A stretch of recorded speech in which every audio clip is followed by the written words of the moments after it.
அப்ப திருச்சபை தான் அந்த சங்கேடுகள் கருத்து பார்த்தோம். அதுவும் இதே கருத்தான் சொல்கிறது. என்னென்றால் அவர்கள் எல்லாம் இங்கே கொண்டு வர வேண்டும் என்று சொன்னதல்லவா. இப்ப அடுத்தது 2ஆம் வாசகத்திலிருந்து வாசிக்கிறேன். அது எபேசியர் 2வது அதிகாரம் 13-18.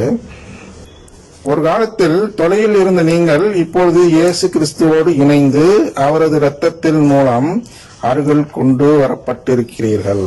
பாருங்க, இதான் அவரது இரத்தத்தின் மூலம். அந்த இடத்துல இங்க சிலுவை மரணத்தை குறித்தாலும் இந்த இரத்தம் என்பது உடன்படிக்கையின் அடையாளம். ஆனால் நற்கருணை குறிப்பதாக பொருள்படும். நற்கருணையை நாம் அப்படித்தான் கொண்டாடுகிறோம். அன்றாட பழி என்று சொல்வதுதான் திருப்பலி. திருப்பலி என்றால் அங்கே இரத்தம் சிந்தப்பட்டு அந்த இரத்தமே காணிக்கையாக ஒப்பு கொடுக்கப்பட்டு அதுவே உடன்படிக்கையாக மாறி அந்த உடன்படிக்கையை கேட்கும் செயலாக மாறி நமக்கு உறவு பெற்று தருகிறது. எனவே அவரது இரத்தத்தின் மூலம் இந்த உடன்படிக்கையின் மூலம் அருகில் கொண்டு வரப்பட்டு இருக்கிறீர்கள். இதுதான் கிறிஸ்தவன்றிப்பும் செய்ய வேண்டும்.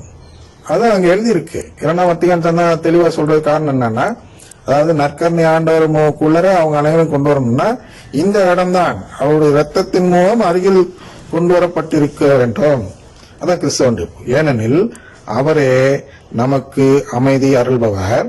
அவரே 2 இனத்தவரையும் பிரித்து நின்று பகைமை என்னும் சுவரை தமது உடலில் ஏற்று துன்பத்தின் வழியாய் தகர்த்தெறிந்து அவர்களை ஒன்றுபடுத்தினார். பல கட்டளைகளையும் விதிகளையும் கொண்டு யூத சட்டத்தை அளித்தார். 2 இனத்தவரையும் நம்மோடு இணைந்திருக்கும் புதியதொரு மனித இனமாக படைத்து அமைதி ஏற்படுத்தவே இவ்வாறு செய்தார்.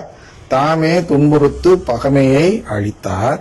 சிலுவையின் வழியாக 2 இனத்தவரையும் ஓருடலாக்கி கடவுளோடு ஒப்புரவாக்க இப்படி செய்தார். கடவுளோடு ஒப்புரவாக்க இவ்வளவு செஞ்சார்னா, ஒப்புரவுன்னு என்ன? அந்த கடவுளின் குடும்பத்தில் சேர்க்கும் நிலை. இந்த கடவுளின் குடும்பத்தில் நாம் சேர்க்க வேண்டும். அதை ஒப்புரவாதல்னா அந்த காணாமல் போன மகன் ஊதாரி மைந்தன் என்று ஒரு உவமையில் பார்க்கிறோம் அல்லவா. அங்கே அந்த மகன் ஒப்புரவாகிறான் தந்தையோடு. அதுபோன்றுதான் நாமும் அவரோடு அந்த குடும்பத்தில் சேர ஒப்புரவாக வேண்டும். மேலும் அதை கொஞ்சம் வாசிக்கிறேன். அவர் தொலையில் இருந்த உங்களுக்கும் அருகில் இருந்த அவர்களுக்கும் அமைதியை நற்செய்தியாக அறிவித்தார்.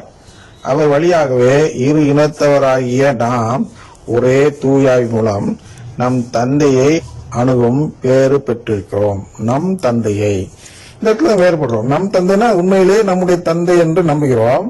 அதற்கு உதவுதான் தூயாவி என்று நம்புகிறோம். ஆனால் அவர்கள் மற்ற சபைகளும் சரி இந்த அருங்குடை இயக்கத்தினர்களும் சரி என்ன செய்கிறார்கள் என்றால், இது உருவக தந்தையாக எடுத்துக்கொள்கிறார். உண்மையான தந்தை அல்ல, தந்தை போன்ற ஒரு நபராக தன்னை கடவுள் இருக்கிறார் என்று பார்க்கிறார்களே தவிர உண்மையிலேயே அவரிடம் உறவு கொண்டவர்கள் என்று சொல்லவில்லை. ஆனால் உண்மை என்று எங்க நமக்கு எப்படி புரிகிறது இந்த இடத்துல என்றால், அணுகும் பேறு பெறுதல். தந்தைன்னு சொல்லி அணுகுவதற்கு கிட்ட நெருங்குவதற்கு நம்மளுக்கு ஒரு பேர் வேண்டும், ஒரு ஆசீர்வதிக்கப்பட்ட நிலை வேண்டும், அனுமதிக்கப்பட்ட நிலை வேண்டும். அதான் பேரு என்று சொல்றோம். அணுகும் பேரு. எல்லாரும் அவர் அணுகிவிட முடியாது. நமக்கு யாருக்கு? இது நம்பிக்கை உள்ளவர்களுக்கு அந்த பேர் கிடைத்துள்ளது. இதெல்லாம் அந்த குருக்கள் யாரு? போலி குருக்கள் எவரும் கண்டு கொள்வதில்லை.